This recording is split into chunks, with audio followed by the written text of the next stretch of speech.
Team है मुंबई की वो इतने स्कोर्स भी चेज नहीं कर पाई। आई थिंक शर्म की बात है कि इतना छोटा टोटल भी चेज नहीं कर पाई। और जब आप हारते हैं और जब नीचे लगे होते हैं तो फिर ऐसे ही खेल होता है जैसे आज हमने देखा, तो आपका वो कॉन्फिडेंस पता नहीं कहाँ गायब हो गया इस टीम का। और देखिए अगर वहां पर केकेआर की बात करें तो 169 बनाए थे इन्होंने पहले बैटिंग करते हुए, वहां पर जो फिल सॉल्ट थे अब उनको आज जल्दी आउट कर दिया। उम्मीद भी ऐसी थी कि शायद आज शॉट का बल्ला नहीं चलेगा इस मैदान में, मुझे ऐसा लगा था। और उसमें नुआन थुसारा का बड़ा रोल था, उन्होंने जिस तरह का गेंद डाला बड़े कमाल की गेंदबाजी की, नो डाउट। मैंने अभी कुछ दिनों पहले कहा भी था कि नुआन थुसारा को लेके आना चाहिए क्योंकि श्रेयस गोपाल को थोड़ा सा रेस्ट देना चाहिए, इतना अच्छा वो परफॉर्म नहीं कर रहे हैं। नुआन थुसारा आए, उनका एक्शन भी आप देखेंगे तो मलिंगा वाला एक्शन है, मलिंगा वो सब कॉपी करने लग गए, चाहे वो पथिराना हो चाहे वो नुआन थुसारा हो। तो बहुत ही अजब गजब गेंदबाजी आज इन्होंने की है। साथ साथ सब 3 विकेट इन्होंने चटकाए। इनका जो सबसे इफेक्टिव विकेट मुझे लगा आज वो फिल सॉल्ट का था, क्योंकि फिल सॉल्ट को जब इन्होंने आउट किया शुरुआत से तो नीचे वाले जो बल्लेबाज है उनपे काफी ज्यादा प्रेशर आ गया था। तो आई थिंक फिल सॉल्ट का जो विकेट था नुआन थुसारा ने जो लिया वो बहुत ही ज्यादा बड़ा विकेट था। बिल्कुल, वो ऑन साइड में मारने गए और फिर गेंद ऊपर चली गई और उसके बाद 2 खिलाड़ियों ने एक बार लगा भिड़ गए आपस में, फिर कैच ले लिया उन्होंने बड़ी आसानी के साथ। लेकिन आज तो उनकी ताकत थी केकेआर की, वो नहीं चली, ना तो आज फिल सॉल्ट चले और ना ही आज सुनील नारायण चले, बड़े जल्दी आउट हो गए। इतना ही नहीं है दोस्तों, अंकुरिश रघुवंशी भी जल्दी आउट हो, कप्तान ने आज बड़ा निराश किया, अय्यर सिर्फ 6 रन बना पाए। अब रिंकू सिंह भी बड़े जल्दी आउट हो गए। लेकिन 2 ऐसे खिलाड़ी, एक वेंकटेश अय्यर और एक मनीष पांडे, इन्होंने वैसे भी हमारे साथ पांडे हैं, आज तो बड़े खुश होंगे मनीष पांडे की बैटिंग देखकर। 42 बनाए 31 बॉल में और इनको बड़ा मुश्किल चांस मिला। देखिए पहला ही मैच खेल रहे थे मुंबई के लिए आईपीएल 2024 का, पहले तक तो दिल्ली कैपिटल्स का हिस्सा थे, इस बार इंपैक्ट प्लेयर के रूप में आए थे। केकेआर की उन्होंने शोभा बढ़ाई थी और केकेआर की शोभा उन्होंने इस तरीके से बढ़ाई कि भाई अच्छे खासे रन उन्होंने बना दिए थे। उनकी और वेंकटेश अय्यर की पार्टनरशिप ही थोड़ा बहुत सम्मानजनक स्कोर तक लेके गई थी केकेआर को, अदरवाइज केकेआर इससे पहले ही सिमट जाती। बट वो जो आंद्रे रसल और वेंकटेश अय्यर के बीच में रनआउट वाला जो सिनेरियो बन गया था, कंट्रोवर्शियल सिनेरियो बन गया था, उसने सभी का ध्यान अपनी तरफ केंद्रित किया। हालांकि सेल्फिश मान रहे थे। ये वाला मुझे पता है मोनू कैसे लगा कि जब वेंकटेश अय्यर ने उनको रन नहीं लेने दिया, धोनी और डैरल मिचेल वाला वो याद आ गया कि भाई रनआउट एक तरफ धोनी खड़े हुए हैं जो डैरल मिचेल को आने ही नहीं दे रहे और दूसरी तरफ ये वेंकटेश खड़े हैं जो रसल को आने नहीं दे रहे। क्योंकि अगर मेरे ओपिनियन में अगर रसल वहां पे होते, रसल रनआउट नहीं होते, वेंकटेश खड़े थे, वो कुछ भी नहीं कर रहे थे, वो दूसरा रन लेने को भी नहीं दौड़े, अगर रसल होते तो मेरे ओपिनियन में 10 से 20 रन एक्स्ट्रा बन सकते, 200 प्लस भी हो सकता है, बैटिंग करते हैं बिल्कुल बन सकते थे। लेकिन फिर भी दोस्तों जो मर्जी कहे आप भाई 170 और इस वानखेड़े की पिच पर ये तो बनने चाहिए थे भाई, ये तो भी जस्टिफाई नहीं किया बैटिंग के साथ, खासकर मुंबई इंडियंस ने। अब मुंबई इंडियंस जब 170 का टारगेट चेज करने आई तो हमें लगा था कि यार बड़ा अच्छा क्रिकेट खेलेगी। ईशान किशन बड़े जल्दी आउट हो गए और जिस तरह का स्टार्क ने गेंद डाला बड़ा कमाल गया था भाई, चौका छक्का आ चुका था, उसके बाद भी विकेट दे गया। देखिए ईशान फेल हुए, रोहित फेल हुए, हम देख रहे थे जब बल्लेबाजी तो 71 पे इनके 6 विकेट जा चुके थे, 6 विकेट इनके 71 पे जा चुके थे, तो बहुत ही ज्यादा टर्निंग पॉइंट था। उसके बाद सूर्य भाऊ आए, सूर्य भाऊ ने भी कोशिश करी, अपनी थोड़ा सा संभालने की कोशिश करी, अर्धशतक इन्होंने लगाया। फाइनली इनका तो ऑड इवन वाला चलता है, वैसे भी इवेंट डेज में चलता है, लेकिन इनका क्या किया जाए, इनका तो ऑड इवन वाला भी नहीं है। रोहित तो बड़े जल्दी आउट हो गए और जिसके बाद नुआन थुसारा, आज इनको बड़ा मौका मिला, उस अपॉर्चुनिटी को बड़े अच्छे से निभाया। भाई 4 ओवर में सिर्फ 42 रन जरूर पड़े लेकिन 3 विकेट बड़े इंपॉर्टेंट निकाले, जो ऊपर के बैट्समैन है उनको आउट किया जिन्होंने। इनमें सबसे ज्यादा इफेक्टिव अगर मैं विकेट बोलूंगी तो वो फिल सॉल्ट का था, क्योंकि फिल सॉल्ट अगर चलते तो शायद बहुत बड़ा अच्छा खासा चलते और जो स्कोर है वो काफी ज्यादा बड़े हो जाते। नमन धीर आज वैसे ये भी नमन नाम है, मन जीत नहीं पाए, सिर्फ 11 ही बनाए इन्होंने। और ये हमें लगा था कि एक आउट होने के बाद आए थे, लगा था इनिंग को पेस करेंगे।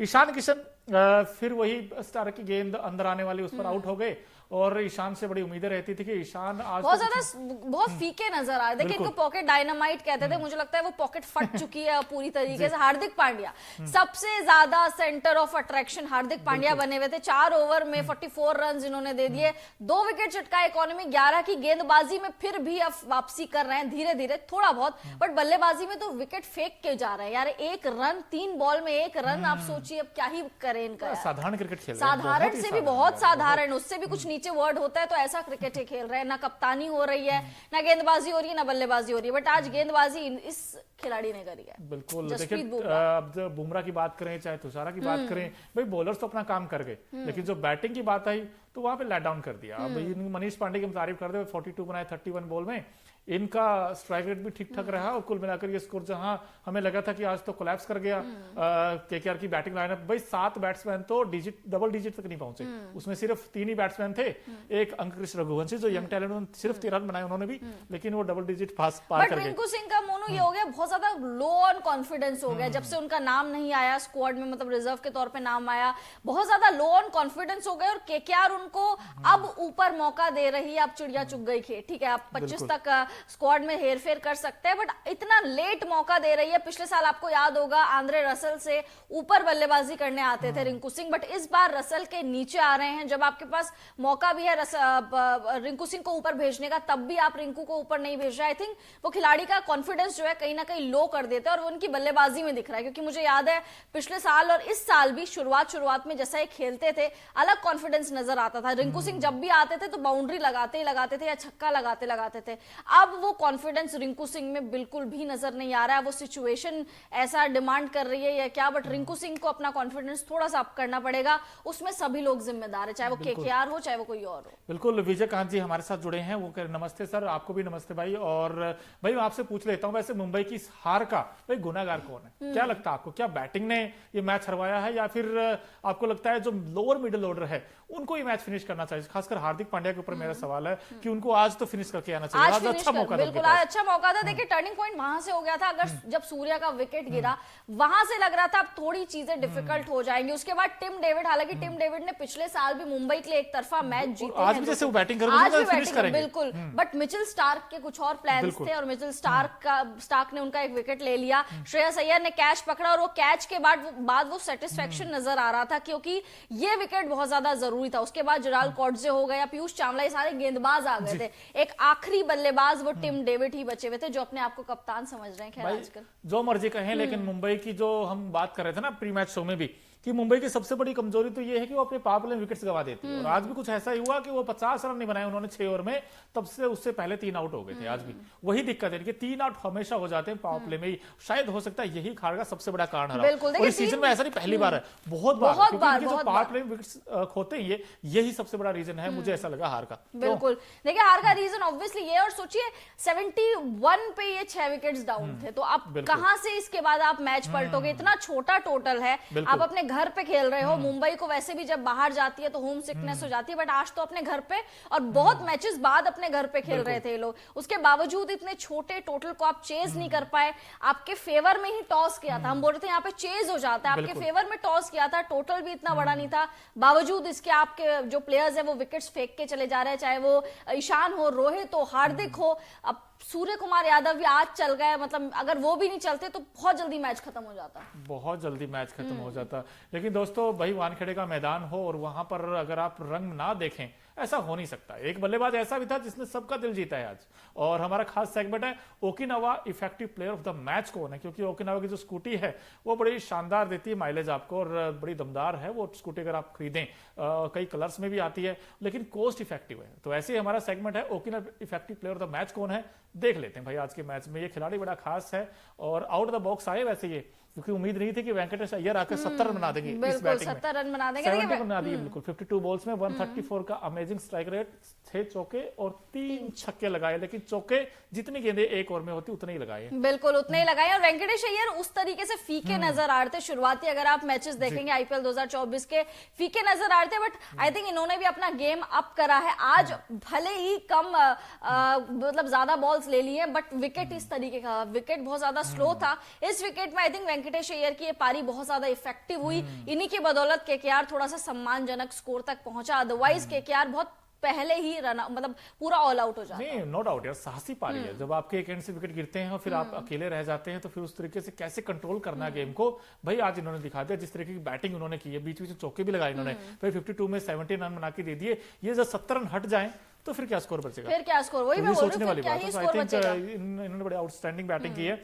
अब देखते हैं कि भाई जब वानखेड़े का मैदान हो तो वहां पर सपोर्ट बड़ा मतलब मुंबई का हो, चाहे एमआई के जो फैंस हैं वो भर भर के आए हुए भर भर के थे। आए और दोस्तों अगर आपने कुछ मिस कर दिया हो तो हमारा एक और खास सेगमेंट है, उसका नाम है Okinawa colourful moment. The match क्या क्या है भाई वो भी देख लेते हैं। जब 7 से 8 कलर में स्कूटी आती है तो कलरफुल मोमेंट भी हमारे कुछ खास ही है। हमारे जो बिहाइंड द सीन ये देखिए, तुषार देशपांडे, माफ कीजिए तुषार, नुआन तुषारा, ये जब विकेट्स लेते हैं तो अपने दोनों हाथ ऊपर कर लेते हैं, कुछ ऐसा ही था। और ये मुंबई का जो फैंस हम दिखा रहे थे, और ये हार्दिक वर्सेस श्रेयस अय्यर, आज बाजी मार गए अय्यर।